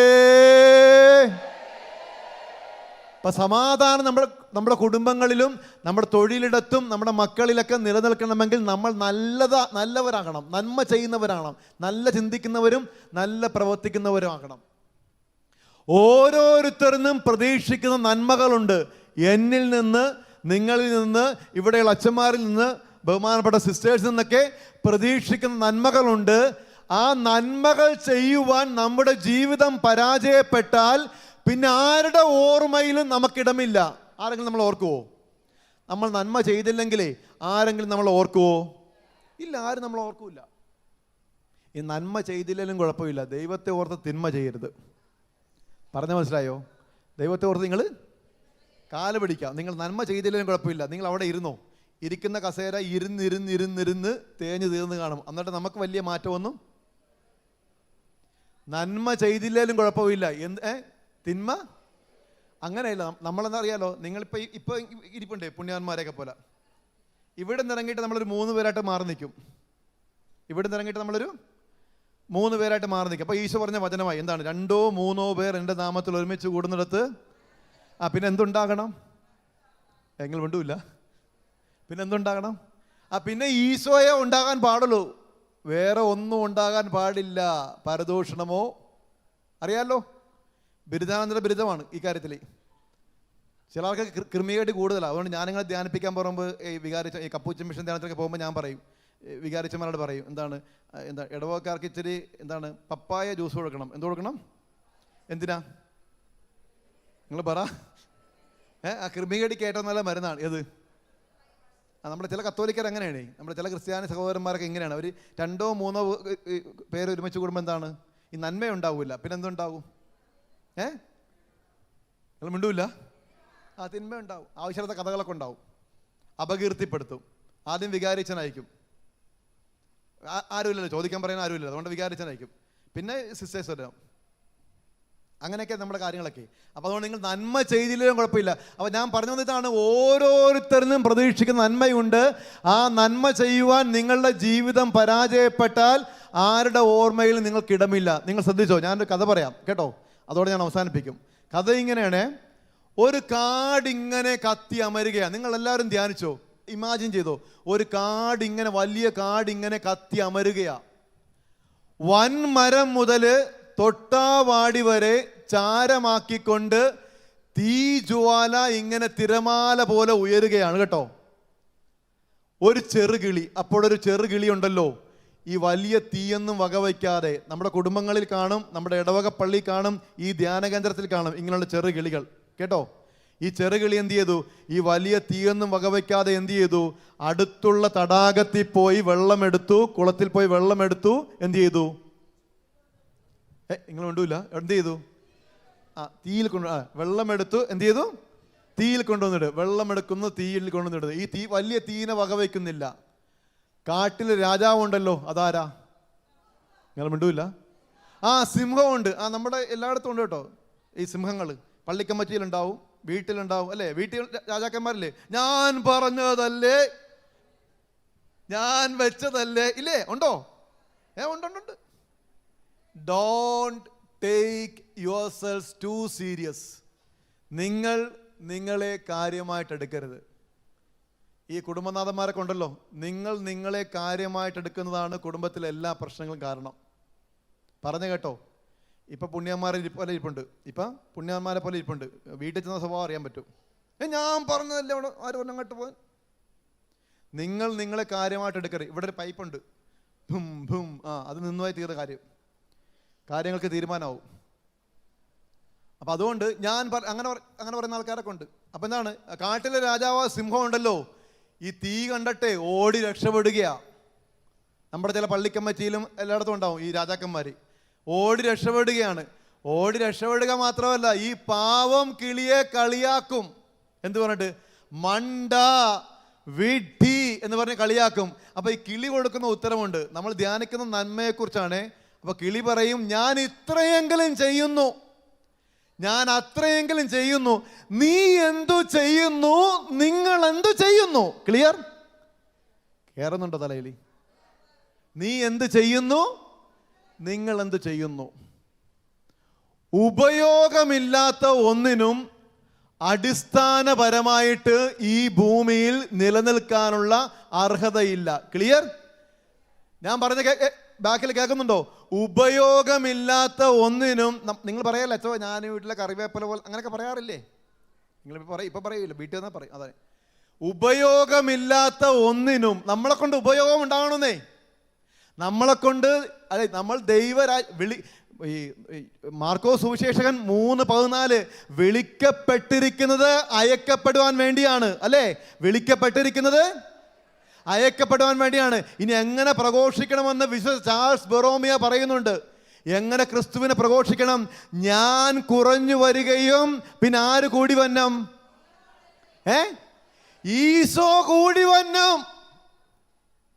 ഞാൻ, അല്ലേ, നമ്മൾ കുറയണം. അങ്ങനെയൊക്കെ ആയിരിക്കണം. ചില വചനപ്രഘോഷകരല്ല, അവർ കൂടിക്കൊണ്ടിരിക്കും. അത് ശരിയാവുമോ? അത് ശരിയാവൂല. അത് ശരിയായ പരിപാടിയൊന്നുമല്ല. ഞാൻ കുറയുകയും, അഹം, ഞാനെന്ന ഭാവം, ഞാൻ കുറയുകയും പിന്നെന്താണ്? ഈശോ എന്നിൽ കൂടി വരികയും ചെയ്യുമ്പോൾ ഞാൻ ജീവിതം കൊണ്ട് ക്രിസ്തുവിനെ പ്രഘോഷിക്കും. കരങ്ങൾ ഉയർത്തി ഹല്ലേലൂയാ. 2 കരം ഉയർത്തി ഹല്ലേലൂയാ. വിളിച്ചേ ഈശോയേ. അതുകൊണ്ട് നന്മ ചെയ്യണം. അപ്പൊ എന്താണ് ഈ കിളി പറയാണ്? ഞാൻ ഇത്രയെങ്കിലും ചെയ്യുന്നു, ഞാൻ അത്രയെങ്കിലും ചെയ്യുന്നു. നീ എന്ത് ചെയ്യുന്നു? നിങ്ങൾ ഓരോരുത്തരും ചിന്തിക്കണേ, നമ്മൾ എന്ത് ചെയ്യുന്നു എന്ന് ചിന്തിക്കണം. അതുകൊണ്ടാണ് യോഹന്നാൻ സുവിശേഷകൻ എന്ത് പറഞ്ഞത്? ഫലം നൽകാത്ത വൃക്ഷത്തിന്റെ മേൽ പറഞ്ഞിട്ടുണ്ടോ? അത്തിവൃക്ഷം വെട്ടി തീയിൽ, ഫലം നൽകാത്ത അത്തിവൃക്ഷം വെട്ടി തീയിൽ എറിയപ്പെടും. പൗലോസ്ലീഹയുടെ ഒരു ഉപയോഗമുണ്ട്, ഒരു യൂസേജ് ഉണ്ട്. നമ്മൾ ക്രിസ്തുവിന്റെ കൂട്ടുവേലക്കാരാണ്. ആ വചനം നേരിട്ട് പറഞ്ഞേ. പോരല്ലോ, സൗണ്ട് പോരല്ലോ. നമ്മൾ ക്രിസ്തുവിന്റെ കൂട്ടുവേലക്കാരാണെന്നേ. ഈ ധ്യാന കേന്ദ്രം ഉണ്ടല്ലോ, ഇവിടെ പ്രേക്ഷിതരില്ലേ, നമ്മളെല്ലാവരും ക്രിസ്തുവിന്റെ കൂട്ടുവേലക്കാരാണ്. നിങ്ങൾ കുടുംബത്തിൽ ജീവിക്കല്ലേ? ആണോ? ചിലവർ കുടുംബത്തിൽ ജീവിക്കണം. നിങ്ങൾ ചിന്തിക്കണം, ഞാൻ കുടുംബത്തിലാണോ ജീവിക്കുന്നത്? ഐസക് ന്യൂട്ടൻ നമ്മൾ ചിന്തിക്കണ്ട. പുക വരും, പുക ഇവിടെ ഉണ്ടായാൽ മതി. ചിലർ ചിന്തിക്കുക, ഞാൻ നമ്മൾ കുടുംബത്തിലല്ലേ ജീവിക്കുക. കുടുംബം എന്താണ്? ഈ നന്മ ചെയ്യാൻ വേണ്ടിയാണ്, ക്രിസ്തുവിനെ പ്രഘോഷിക്കാൻ വേണ്ടിയാണ്. ക്രിസ്തുവിനെ പ്രഘോഷിക്കാൻ വേണ്ടിയാണ്. നമ്മൾ ക്രിസ്തുവിന്റെ കൂട്ടുവേലക്കാരാണ്. എങ്ങനെയാണ് ഈശോയുടെ പകലിന്റെ വേലയിൽ പങ്കുകാരാകാൻ പറ്റുക? എല്ലാവർക്കും വേണ്ടിയുള്ള പ്രതീക്ഷ കണ്ടെത്തണം. ശ്രദ്ധിച്ചോ, നിങ്ങൾ ഈ ധ്യാന കേന്ദ്രത്തിൽ വന്നിരിക്കുന്നത് വളരെ പ്രതീക്ഷയോടുകൂടിയാണ്, പ്രത്യാശയോടുകൂടിയാണ്. ഇവിടുത്തെ അച്ഛന്മാർ നിങ്ങളുടെ തലയിൽ കഴിച്ച് പ്രാർത്ഥിക്കുക, അനുഗ്രഹം പ്രാപിക്കും. അല്ലെങ്കിൽ ഇവിടുത്തെ ആരാധനയിൽ ഈശോ നിങ്ങളുടെ ജീവിതത്തിലേക്കും നിങ്ങളുടെ ഭാരങ്ങളും നിങ്ങളുടെ കുടുംബത്തിലെ തകർച്ചകളും എല്ലാം എടുത്തു മാറ്റുന്ന വലിയ വിശ്വാസം നീക്കൊണ്ട് ഇല്ലേ? ഉണ്ടോ? കരങ്ങളടിച്ച് കർത്താവിന് നന്ദി പറ.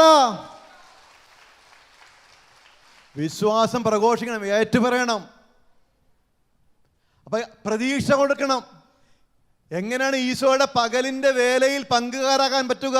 ഈ ധ്യാന ഹോള് കഴിഞ്ഞ് ഇറങ്ങുമ്പോഴേ പ്രതീക്ഷ കണ്ടെത്തണം. കുടുംബത്തിന്, മക്കൾക്ക്, ഇടവക സമൂഹത്തിന് പ്രതീക്ഷ കണ്ടെത്തണം.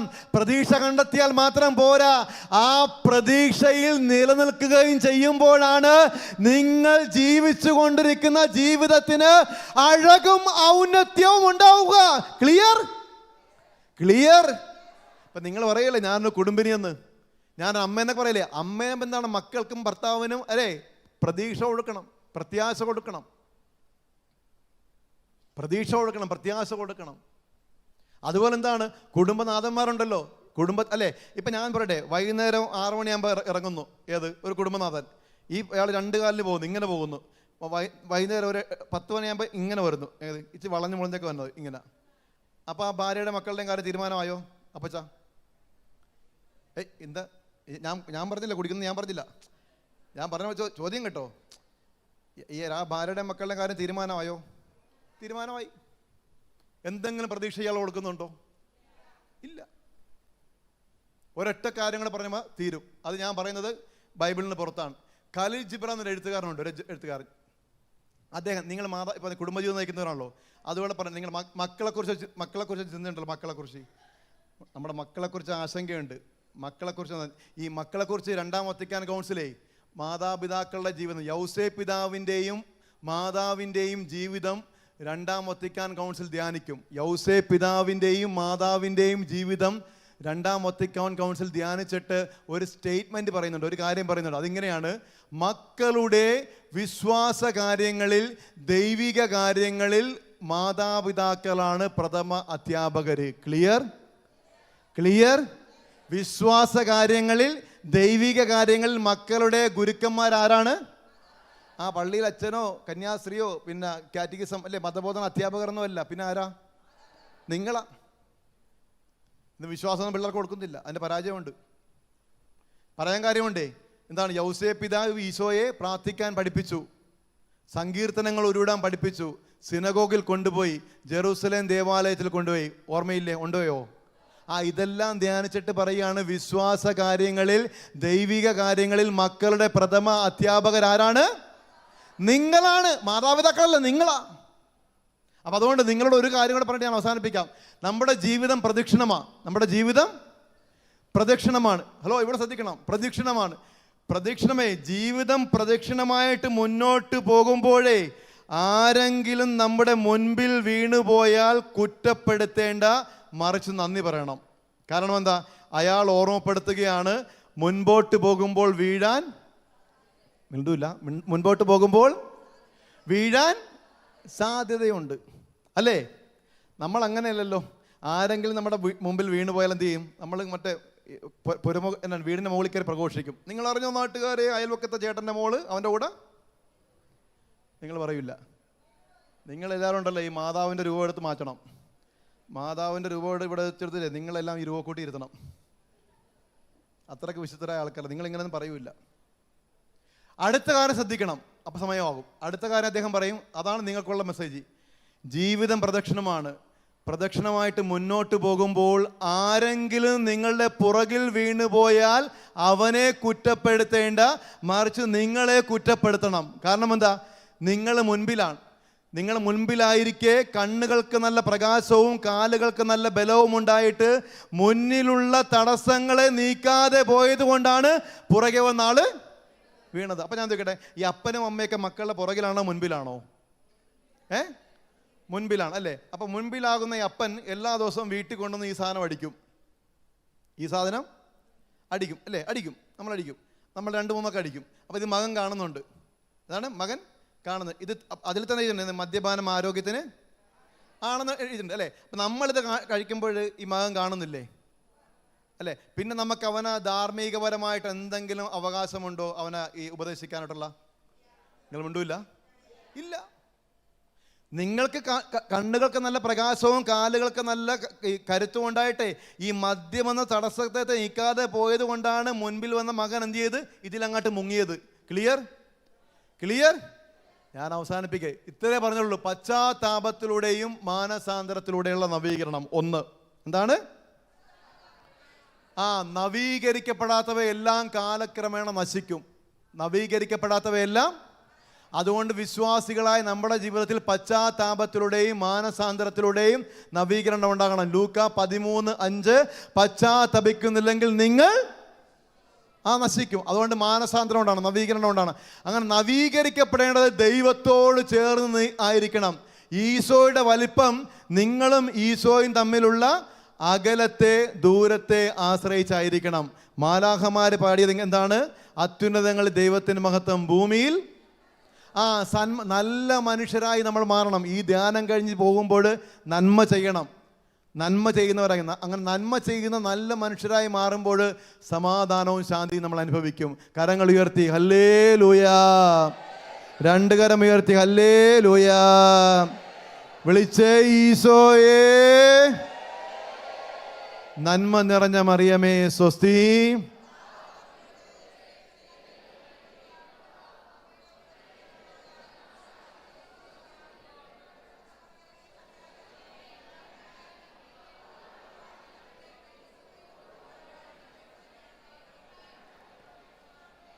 ഈശോ മിശിഹായ്ക്ക് സ്തുതിയായിരിക്കട്ടെ.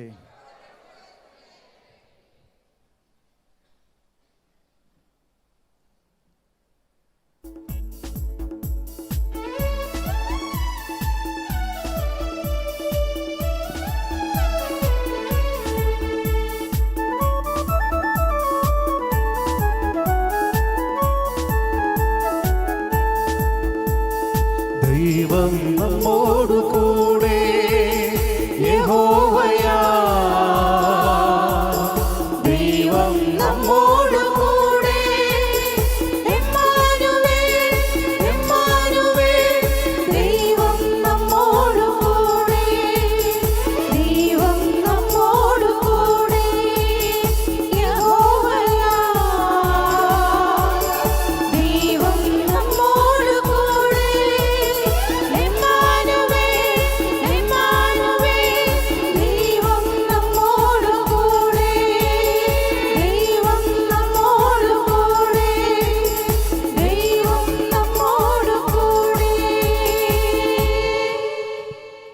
പ്രിയപ്പെട്ടവരെ, ഇത്ര നേരം നമുക്ക് വചനം പങ്കുവച്ചു വന്നുകൊണ്ടിരുന്നത് ബഹുമാനപ്പെട്ട കുര്യാക്കോസ് OFM കപ്പൂച്ചനച്ഛനാണ്.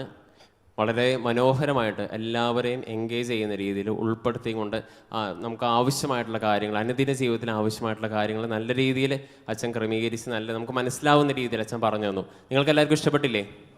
നിങ്ങൾ മിണ്ടില്ല? അച്ഛനാ പറഞ്ഞ് എനിക്ക് ഇഷ്ടപ്പെട്ടൊരു ശൈലിയാണ്. നിങ്ങൾ മിണ്ടൂല?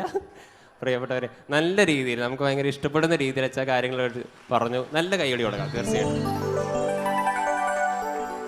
ഒരിക്കൽ കൂടി പട്ടത്തച്ഛൻ്റെ പേരിലും നമ്മുടെ ഈ കൂട്ടായ്മയുടെ പേരിലും അച്ഛനെ ഏറ്റവും സ്നേഹപൂർവ്വം നന്ദി അറിയിക്കുക. നമുക്ക് എല്ലാവർക്കും ഒന്ന് എഴുന്നേറ്റ് നിന്ന് അച്ഛന് വേണ്ടി ഒന്ന് പ്രാർത്ഥിക്കാം. നിങ്ങളുടെ വലതുകരം അച്ഛനെ നേരെ ഒന്ന് ഉയർത്തി അച്ഛൻ്റെ മുന്നോട്ടേക്കുള്ള എല്ലാ ശുശ്രൂഷകളും നന്നാവാനായിട്ട് ആഗ്രഹിച്ച് നമുക്ക് അനുഗ്രഹിച്ച് പ്രാർത്ഥിക്കാം.